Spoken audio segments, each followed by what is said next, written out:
Hey everyone, it's Richard Metal Fan here, bringing you guys an old school album review today. And today we're going to be looking into this album's 20th anniversary. And I didn't even know this had an anniversary until I found out last night after seeing their live stream. And as you can see below the title, today we're going to be talking about New American Gospel by Lamb of God, the band's second album released on September 26th, 2000 through Prosthetic Records. Now, this was their second album following up their 1999 debut album, Burn the Priest, which is what the band was originally was called at the time. But apparently, after that, they changed their name to Lamb of God. I think it was because of I don't know, some church burnings. I can't remember the whole story. So if anybody can tell me why, just leave a comment down below. But anyway, second album, I feel like this album, compared to with later albums, it definitely has a lot more of a grindcore death metal influence as to later albums, let's say for As the Palaces Burn or Ashes of the Wake. They would have more of a groove metal sound, but this album is, I feel like, kind of raw. But it does kind of have a little flaws, like the production on this album compared to other albums. I feel like it's more raw sounding, but I feel like there's some parts where I feel like the vocals and the drums are louder than the guitars, or at some parts, which is kind of a little bit a complaint. And just the one note is for Randy Blythe's vocals aren't really up there of course, as with the other albums, he would just get better and better. But I feel like this is pretty much, in my opinion, his weakest performance on here. And I know some probably Lamb of God fans are probably going to give me shit or be all and I'm just shut the fuck up. But anyway, just the guitar work is pretty simple. It's also the first album where they had a little line change. They had Willie Adler, who is the brother of former drummer Chris Adler, on drums, and thus they pretty much had the same lineup for nearly 2 decades. It consists of course, Randy Blythe, Mark Morton, Willie Adler, John Campbell, and Chris Adler. They're up until Chris Adler left the band last year.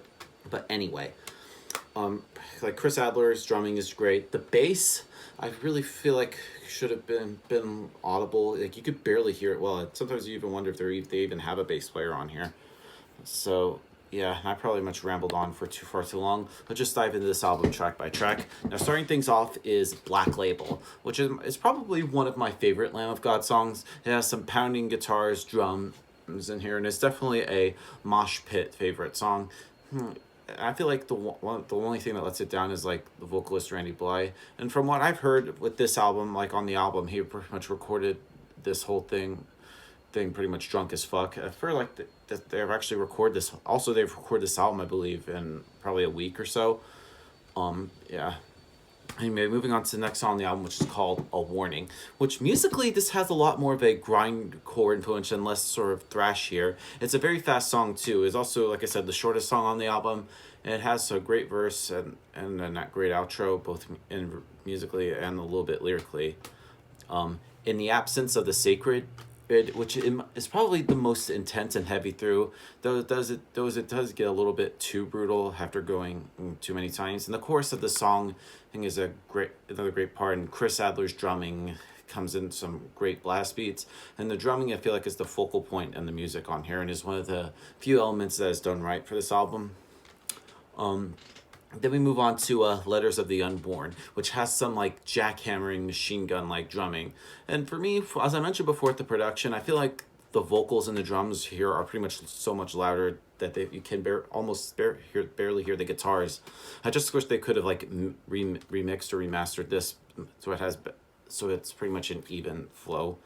Then we move on to the Black Dahlia, which begins with some very weird kind of sounding, and has some sick drumming and some good riffs in here. The next song on the album is called Terror in the Hubri in the House of Frank Pollard, which I believe is a really well written song, and at the beginning of it really sets sort of a dark sort of mood or tone for what is to come. It has pretty much a groove oriented song with a little bit of a hardcore edge to it, and there is a really great riffing and some good double bass, and it has a lot more of a darker and heavier ambience than what is heard so far on the rest of the album. Moving on to The Subtle Arts of Murder and Persuasion, which pretty much has some great helicopter like drumming from Chris Adler, or especially like near the breakdown of it. And then Mark comes in with a great riff that is really good. Next song on here is Pariah, which is pretty much a live staple from this. They pretty much played it at every show, I believe, since they recorded it. Then it has, I pretty much love how it sort of like switches like tempos like during the song itself. Moving on to Confessional, which begins with sort of like a build up, which lasts about a minute, and then it erupts to a insane double bass and great riffing. And even though it's like brief for a few seconds, it has like Chris Adler just playing just some insane blast beats. It's and then the album closes with ODHGABFE, which stands for Officer Dickhead Gets a Black Fucking Eye, which begins with a great opening riff and almost kind of sounds very Doom-like as well, and it pretty much ends like a scream from Randy. He actually sounds somewhat better on here. So overall, New American Gospel by Lamb of God is a pretty solid album, but I just feel like, especially with that and of course Burn the Priest, I feel like were okay, but I definitely feel like over time they just progressed and just gotten better. So if I have to give this album a score, I'm going to give New American Gospel by Lamb of God a 7.5 out of 10. So yeah, that's my review of it, guys. Let me know in the comments what you guys think about the album, and I'll see you all in the next video. And as always, keep it metal.